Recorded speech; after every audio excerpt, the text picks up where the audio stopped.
Hello and welcome to another episode of NSE FinWiz powered by CNBC TV 18 Season 2. This week we're at the corporate office in Mumbai of one of India's leading FMCG players, Ruchi Soya. Featuring among the top 5 FMCG players in India, Ruchi Soya is a leading manufacturer of healthier edible oils, soya food, premium table spread, vanaspati and bakery fats. It is also the highest exporter of soya meal, lecithin and other food ingredients from India. Established in 1986, Ruchi Soya has emerged as an integrated player from farm to fork, which secured access to oil palm plantations in India and other key regions of the world. Ruchi Soya has access with exclusive oil procurement rights to over 2 lakh hectares of land in India with the potential of oil palm cultivation.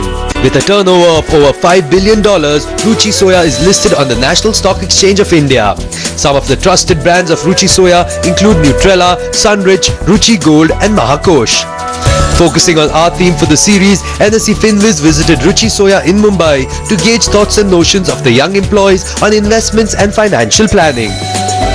Mutual funds is something which I'm coming across a lot, but I'm not very sure in terms of what should I look before in terms of which mutual fund I should get into. I would like to ask a financial advisor about which home loan do I look out for and how does it affect my other investments and what kind of benefits will a home loan give me in terms of investment. Well, investment means primarily a good return for money that you put in and a safe and secure future.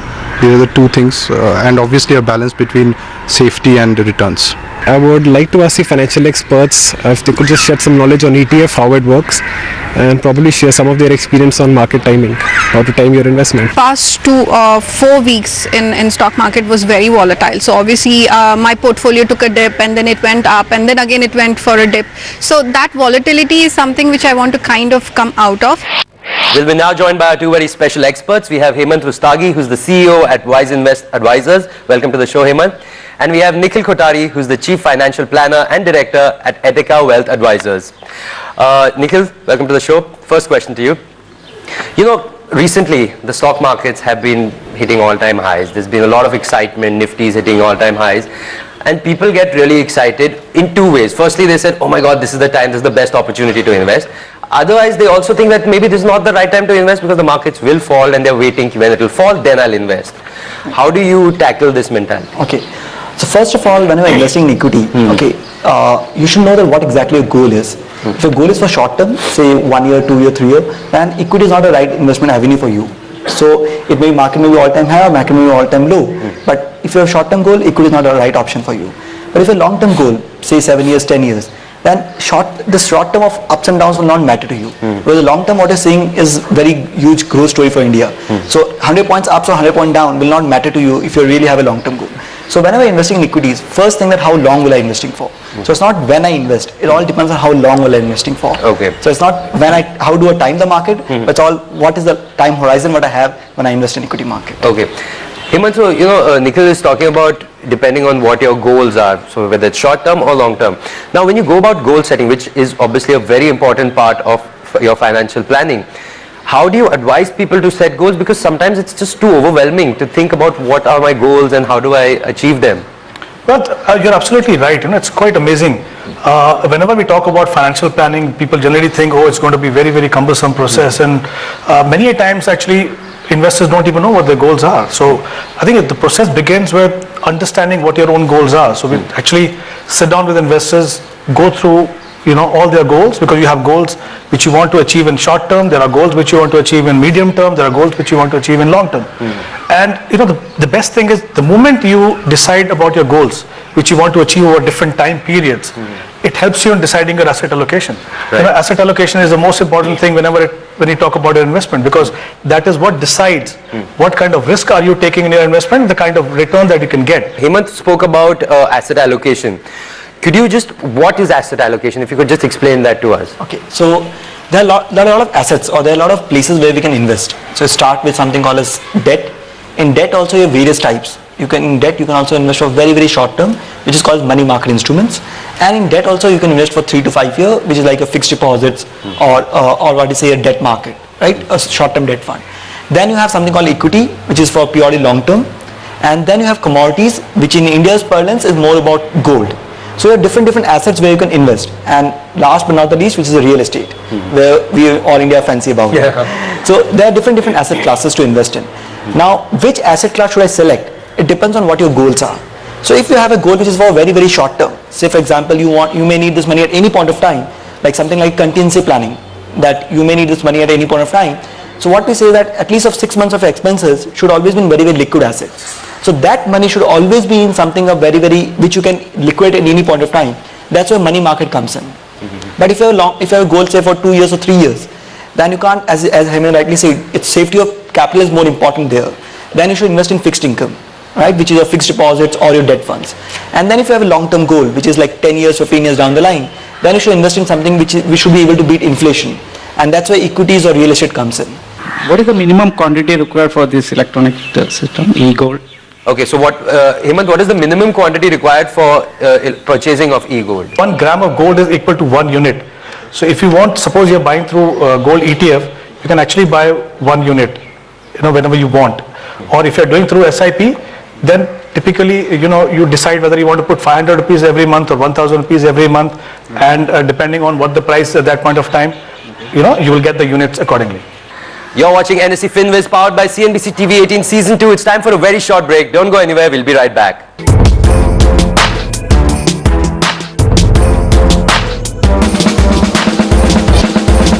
Welcome back. You're watching NSE FinWiz powered by CNBC TV 18 Season 2.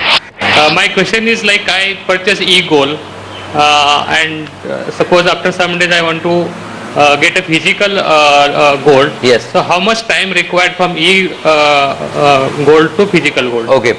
Nikhil, you want to take this? So basically from e-gold, how long will it take to transfer it to physical gold? How many days? So first of all, if you're buying through ETF, you need to have minimum quantity. So you can't, if you have say only 10 grams, you can't say that, okay, give me 10 grams of physical gold. So minimum what in current context is 1 kg what they require.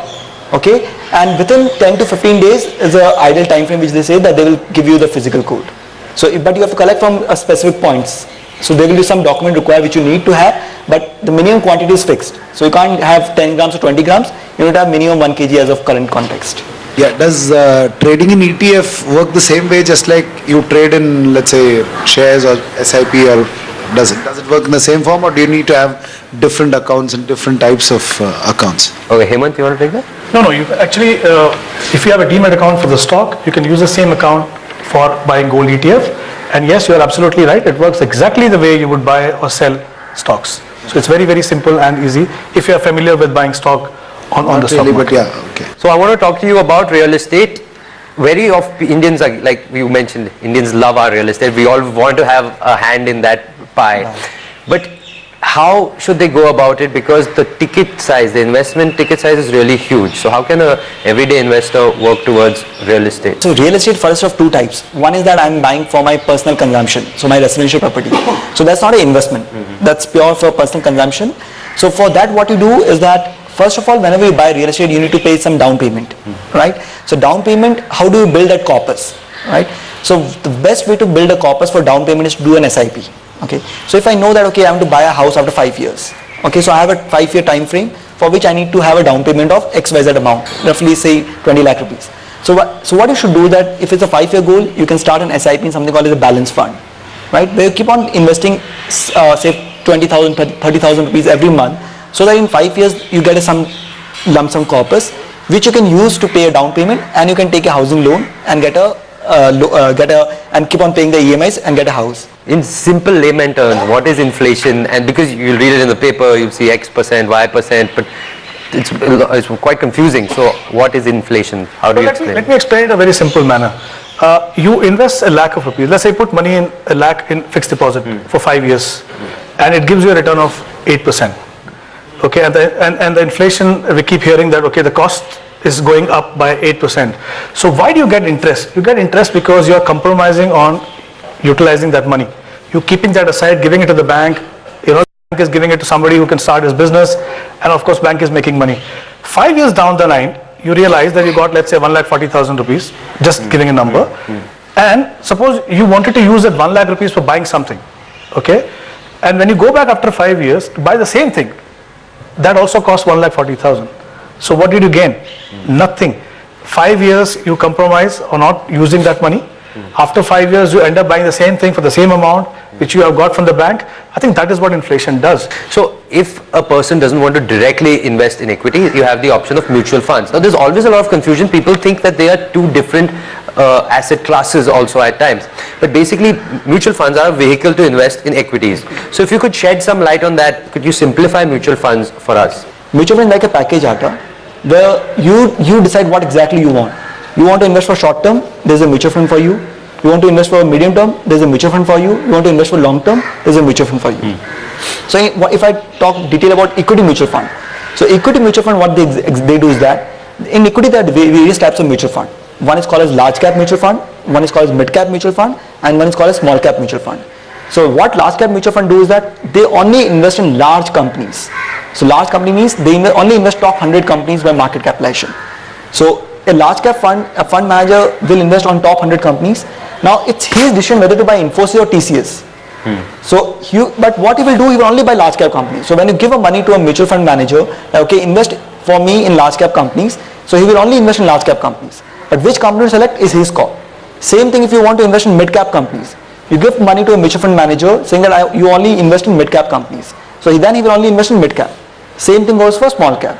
So mutual fund gives you a broad mandate that where I can invest, right? So you select that, okay, you want to invest in large cap, you want to invest in mid cap, you want to invest in small cap, or you want to only invest in particular sector. I will ask the question to both of the experts. If they have to invest, whether they will invest in a mutual fund or equity, which is more beneficial, more risky? So personally, if I look at my own investment, I always invest in mutual funds. So what is mutual fund and what's direct equity?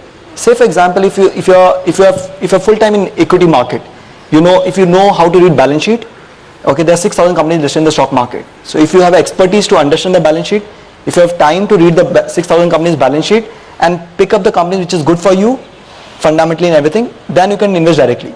But if you don't have time and if you don't have knowledge, then don't try to do that. Invest through a mutual fund. Hemant, your call? Well, my answer would be, I think it's not either or. It can be actually both. I tell you why. Suppose you like pharma industry or you like IT industry. As an individual investor, you may pick some stocks, couple of stocks, okay? But there will be many other companies outside these two which will actually benefit when the sector does well. So what you can do is actually you can supplement your stock portfolio through the mutual fund. Now for example, if you decide, okay, I want to invest 100,000 rupees in, let's say, pharma industry or banking industry, you buy one or two stocks, supplement that portfolio with a banking fund.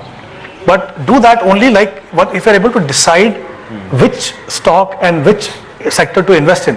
If you can't, then mutual fund is the best option. The reason for that is a good fund manager will also always make sure that he keeps changing his portfolio, realigning his portfolio depending on what is going to work for you, what is not going to work for you. On that note, it's time for a very short break. Don't go anywhere. We'll be right back. You're watching NSE FinWiz, powered by CNBC TV 18.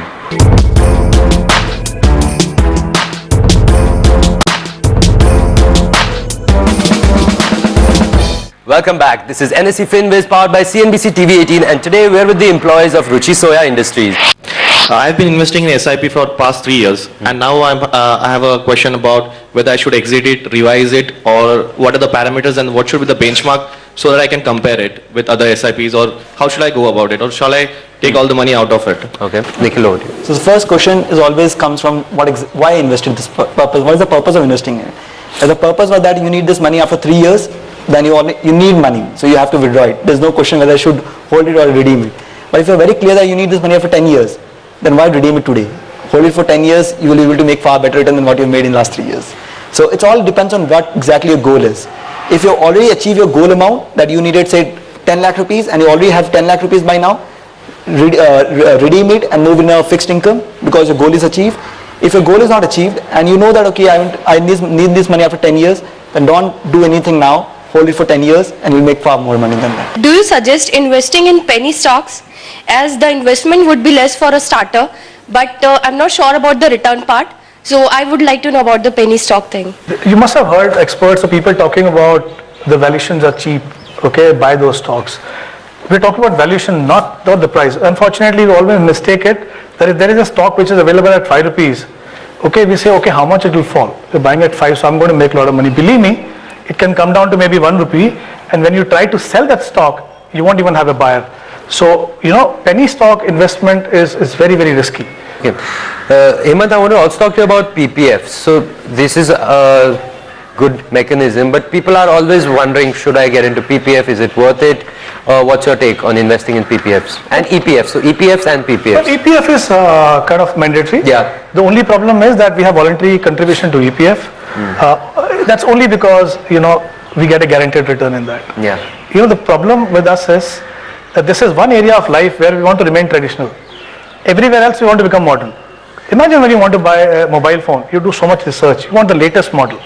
You want to buy a TV, you want to buy the latest model. When it comes to investment, I'm very, very traditional. I'll go to good old EPF, PPF and fixed deposit. I think it's important for us to become modern even in our thinking in terms of investment. We need to start looking beyond traditional options. EPF is a great option. Obviously, wherever is compulsory, don't go for voluntary contribution.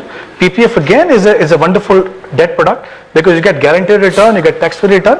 But imagine if you were to invest in PPF for 15 years and invest a lot of money in that and compare that again, come back to investing through SIP in equity fund or a balance fund, your returns are going to be much, much more. And they're both comparable in terms of tax efficiency because the return from a balance fund and equity fund is also tax-free and the return from PPF is also tax-free. Now if you talk about tax benefit, PPF gives you a tax benefit. You have equity linked savings scheme offered by mutual funds. So you can actually start investing in those. So I feel that, if you do an asset allocation depending on your time horizon for each goal, I think that's a better way. Rather than saying, okay, if I'm investing for 20 years for my retirement, 40% has to be in debt, 60% has to be in equity. It's not necessary. As a part of the Aam Janta, we have access to very limited information. It would either be through news channels or maybe through newspapers that we can find out alright whether the market is going up or if it's going down. So first question is what are the sources of info that you would probably recommend for people like us who cannot keep a track of what is happening at the daily level? And secondly, how do we decide to hold on to something or to let go? Like you said, people would get emotional. Alright, I've invested my money in this, maybe it will go up someday. So how do we strike that balance between holding on and letting go? Okay. Thank you. Nikhil, you want to take? Yeah. So first of all, whenever you're investing, as we discussed, have a goal in mind. So if you have if you have a long-term goal, then the thing is that then you have to invest in asset classes which is for long-term. And short-term volatility will keep on happening.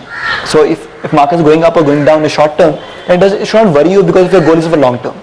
If it's goal for short term, then you have to concern that okay, whether markets are all-time high, and if I've already achieved my goal, take out that money. That's one parameter how you know that where exactly what I should do. Second thing what you discuss about is that how I know whether it's good or bad in terms of stock. So that's why I'm saying if you don't have a time and you don't have expertise, don't go and invest directly in the stock market. Go through a mutual fund route so that you have a diversified portfolio where the fund manager does all the job in terms of which stock to buy, when to sell, and you are giving money to a fund manager who does this job on behalf of you. Before we wind up, we have a viewer question. A viewer wrote in to us with this question. His name is Harshvardhan Mundle. He's 31 years old. He's from Mumbai. He's asking about home loans. So he says he wants to know which is a home loan, a good home loan that he should get. How will it benefit him? And more importantly, he's saying, how can I save tax on principal and interest? So, Nikhil, you want to start? Okay. So in home loan, first I'll talk on taxation. Yeah. Under Section 80C, whatever principal component you pay comes under Section 80C up to 1.5 lakh rupees. You get exemption there. And on the interest component up to 2 lakh rupees, you get an exemption whatever interest you're paying through the EMIs. Yeah. So you get a taxation benefit on both the sides, on the principal as well as the interest. Well, that's about all the time that we have. Thank you so much, Hemant. Thank you so much, Nikhil, for having us here. Thank you so much, ladies and gentlemen, for having us here. Thank you.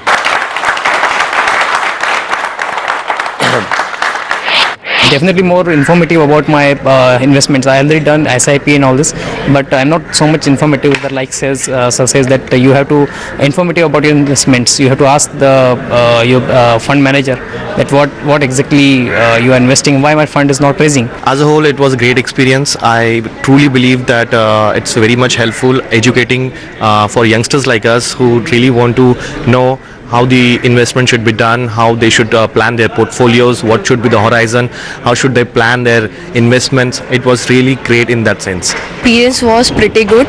We got a lot of information regarding equities, how to invest into funds, and what all kinds of funds are risky, and what actually a layman should do. Well, that's all on this episode of NBC FinWiz powered by CNBC TV 18. If you have any questions for our experts, please feel free to email us at fwq@network18online.com. Until next week, from the entire team, many thanks for watching.